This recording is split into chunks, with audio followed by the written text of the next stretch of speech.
Hey yo, what is up? Object 452K is back in the news, and we're going to talk about it today, and we're going to talk about the things that have changed and has been updated. Now obviously I've covered this tank about a month ago when it first came out, but I did not follow up with the changes in the stats. Now the reason why I'm doing the video today is because the Object 452K has been in the news for the last couple of days because it's been released into Supertest for the Supertesters to try it out, which means this tank is going to be out pretty soon. It could be this year, it could be 2024, I don't know yet.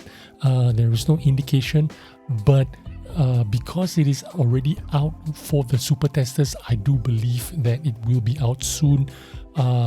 Of course, this tank was making the headlines because it has a huge superpower, and we're gonna talk about that secret weapon in a minute. But first, I want to talk about the stats. This tank has been buffed over the last month. I didn't cover that, but we will cover that today. I do have a feeling or a little clue that this could be some kind of reward tank. Well, when I say reward, I mean you know what I'm talking about, the auction tank.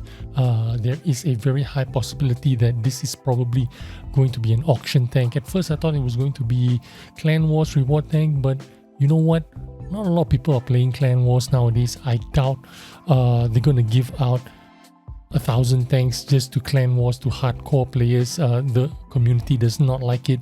They're probably going to put this as some kind of auction tank, just like the Object 780, which was a huge success. The Object 780, the Lion, these tanks have had huge success, and I think it's reasonable to assume that with the success, the company Wargaming will continue to build on this success, releasing these special tier 10 tanks as you know, your bidding reward tank, auction tank.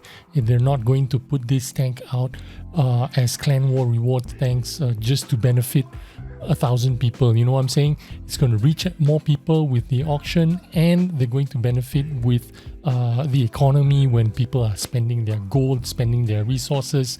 This is good for more people can reach these tanks, and the company makes a tidy profit doing this as well.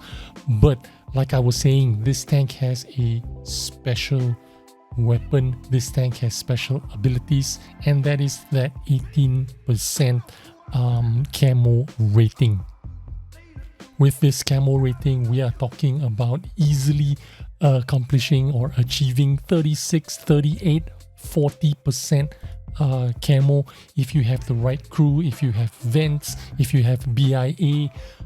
This is going to make this tank like really interesting to play, because you're going to get something different. You're going to get a heavy tank with good camo, which has never happened before.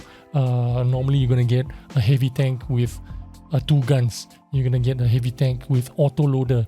You're going to get a heavy tank with auto reloader.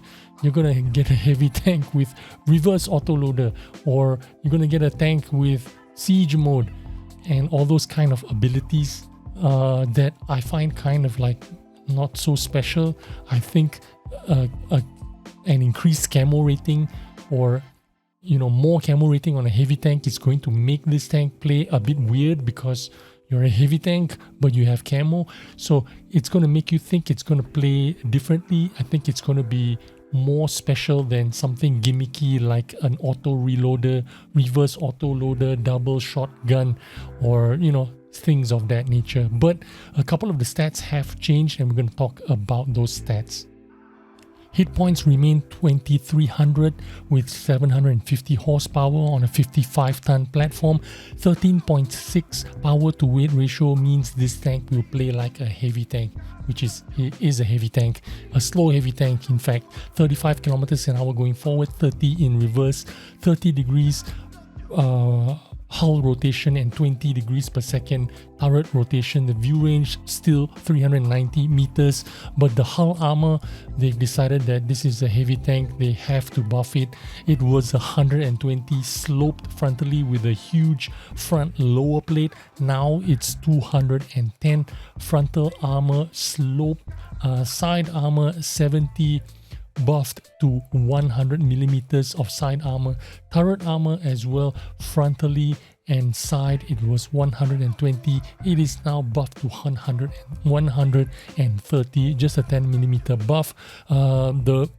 The fire rate or fire ratio 4.17, average DPM also went up because they reduced the reload time from 15 seconds to 14.38. Not a huge buff, but 14.38 is certainly better than 15 seconds in my opinion. And they also improved the dispersion from a 0.40 to a 0.38. A 0.38 makes it more in line with Soviet heavy tanks, somewhere around the 3.8 and 3.6. Dispersion, you probably get it down to about 3.5 with all your best crews and vertical stabilizers and all that jazz. You can improve that accuracy by quite a fair bit, making this tank quite quite a good tank to play with. It's not going to be a shit tank, it's going to be a pretty good tank with camo. The aim time as well, 2.5 seconds. They buffed it slightly to 2.4 seconds. Now I don't know if all these buffs are going to make it significantly better. They definitely have made it better than what it was before, so hopefully that they're going to make it kind of competitive, but at the same time not make it OP, which is a pretty difficult balance, considering what they have done over the years. It's really hard to put the genie back into the bottle. Once you've gone that direction, you let the genie out of the bottle, every tank slightly better than the previous tank, and then the next tank slightly better than the previous tank. It becomes a circle jerk, which is really difficult to unjerk. So let's see what happens and what's going on with the new direction of World of Tanks, and let's see what happens with the Object 452K. Again, this tank gonna be out pretty soon, maybe 2024, maybe before 2024. Hope you enjoyed this video and took some useful information. I will see you on the next one. Bye bye.